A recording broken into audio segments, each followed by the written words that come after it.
Ready? Okay. அனைவருக்கும் வணக்கம்.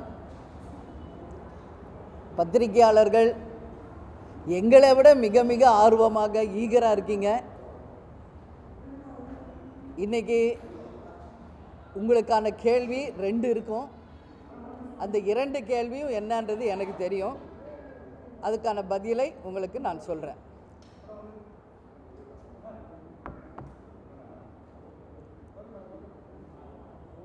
ஓகேவா? இப்போ தான் மைக்கே எடுத்து வந்துருங்க. ரெடின்றீங்க, மைக் இப்போ தான் வைக்கிறீங்க. நீங்கள் ரெடின்னா நான் பேசுகிறேன்.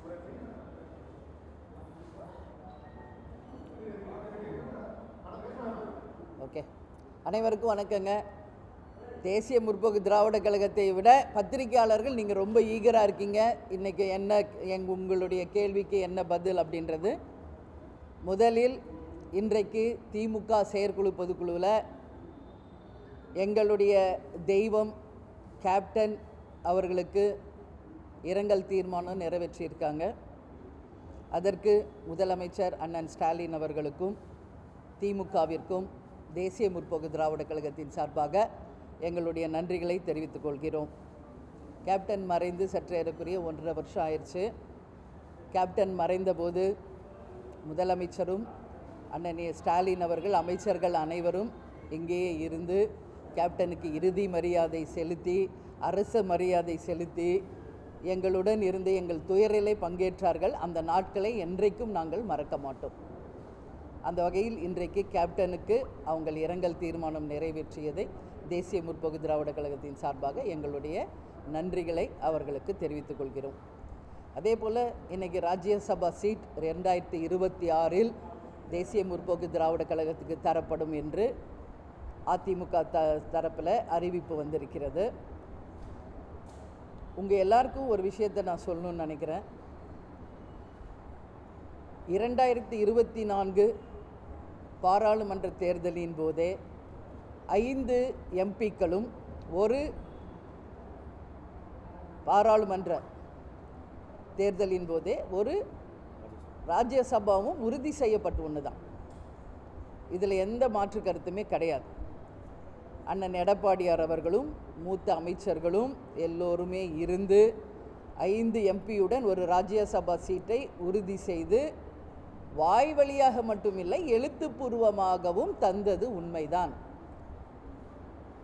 ஏன் நாங்கள் இவ்வளோ நாள் அதை சொல்லலைன்னா, அறிவிக்க வேண்டிய இடத்தில் அதிமுக இருக்கிறது. அதனால தான் நாங்கள் இப்போ கூட 1 வீக் முன்னாடி உங்ககிட்ட என்ன சொன்னேன், இது எங்களுடைய டேர்ன். ஏற்கனவே அன்புமணி அவர்களுக்கும் ஜி.கே. வாசன் அவர்களுக்கும் அதிமுக தரப்பில் ராஜ்யசபா சீட் தரப்பட்டிருக்கிறது. இந்த முறை தேமுதிகவுக்கு என்று ஏற்கனவே உறுதி செய்யப்பட்ட ஒன்றுதான்.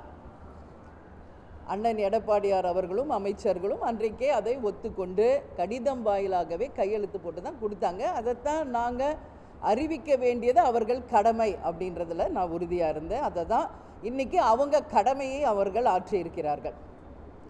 2025 26 ராஜ்யசபா சீட் அப்படின்னு அவங்க அறிவிச்சிருக்காங்க. இங்கே ஒரு விஷயத்தை மட்டும் நான் தெளிவாக சொல்லணும்னு நினைக்கிறேன். அரசியல் என்பதே தேர்தலை ஒட்டி தான் அரசியல்.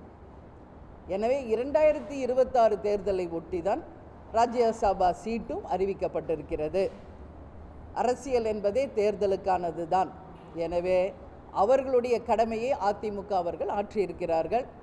தேசிய முற்போக்கு திராவிட கழகமும் தேர்தலை ஒட்டி எங்கள் கடமையை நாங்கள் ஆற்றுவோம் என்பதை இந்த நேரத்திலே நான் தெரிவித்துக் கொள்கிறேன். வேறு எதுவும் கேள்வி இருந்தால் நீங்கள் கேளுங்க.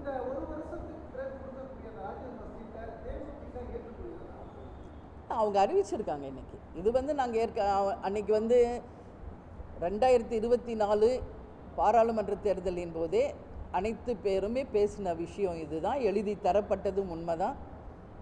ஆனால் அதில் வருஷம் நோட் பண்ணல. அப்போ நாங்கள் கேட்டோம் வருடம் எழுதி தரணும்னு. அப்போ அண்ணன் சொன்னார், அது வருடம் நோட் பண்ணி தர்றது வழக்கம் இல்லைம்மா, உறுதியாக உங்களுக்கு தருகிறோம் அப்படின்னு சொன்னார். அது 26ன்றதை இப்போது அறிவிச்சிருக்காங்க. அதனால் தேசிய முற்போக்கு திராவிட கழகமுமே இங்கு நடக்கின்ற அனைத்து நகர்வுகளையுமே தேர்தலை ஒட்டிய அரசியல் நிகழ்வாக தான் நான் பார்க்குறேன். அதனால் தேமுதிகவுமே 2026 ஜனவரி மாதம் 9ஆம் தேதி கடலூர் மாவட்டத்தில் எங்களுடைய நிலைப்பாடு, கூட்டணி எல்லாமே நாங்கள் அறிவிப்போம் என்று நாங்கள் ஏற்கனவே சொல்லியிருக்கோம். இன்னும் 2-3 நாட்களில் 234 தொகுதிக்கும் பொறுப்பாளர்கள், மாவட்ட பொறுப்பாளர்கள் அறிவிக்க இருக்கிறோம். அது மட்டும் கிடையாது, எங்களுடைய கட்சியின் வளர்ச்சியை நோக்கி நாங்கள் இந்த 6 மாத காலம் பயணிக்க இருக்கிறோம். அதனால் தேமுதிகவும் உறுதியாக அரசியலில் தேர்தலை நோக்கி தான் எங்கள் பயணமும் இருக்கும் என்பதை இந்த நேரத்தில் நான் தெரிவித்துக் கொள்கிறேன்.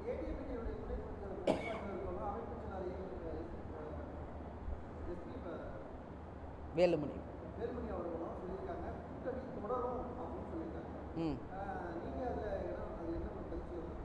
அதுதான் இப்போ ஒரே லைனில் சொல்லிட்டேன்ல, இங்கே அரசியல் என்பது தேர்தலை நோக்கி தான் செல்கிறது எல்லா கட்சியிலையுமே. அதே தான் எங்கள் நிலைப்பாடு அப்படின்றத நானும் உறுதிப்படுத்துகிறேன்.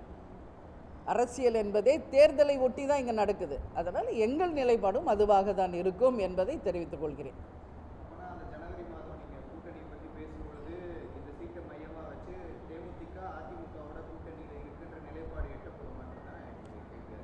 அதை அறிவித்தவங்க கிட்ட நீங்கள் போய் கேட்கணும். இன்றைக்கு எங்கள் நிலைப்பாடு நாங்கள் சொல்கிறோம். இன்றைக்கி திமுகவில் செயற்குழு பொதுக்குழுவில் கேப்டனுக்கு இரங்கால தீர்மானம் நிறைவேற்றியதுக்கு வரவேற்பு தெரிவிச்சிருக்கோம். இன்றைக்கி அதிமுகவில் 26 ராஜ்யசபா சீட் உறுதி என்று அறிவிச்சிருக்காங்க. அது 2026 தேர்தலை ஒட்டி அந்த அறிவிப்பு இருக்கிறது. எனவே தான் நாங்களும் சொல்கிறோம், தேமுதிகவும் இனி 2026 இந்த தேர்தலை ஒட்டி தான் எங்கள் அரசியல் நகர்வும் இருக்கும் என்பதை நான் தெரிவித்துக் கொள்கிறேன். நன்றி, வணக்கம்.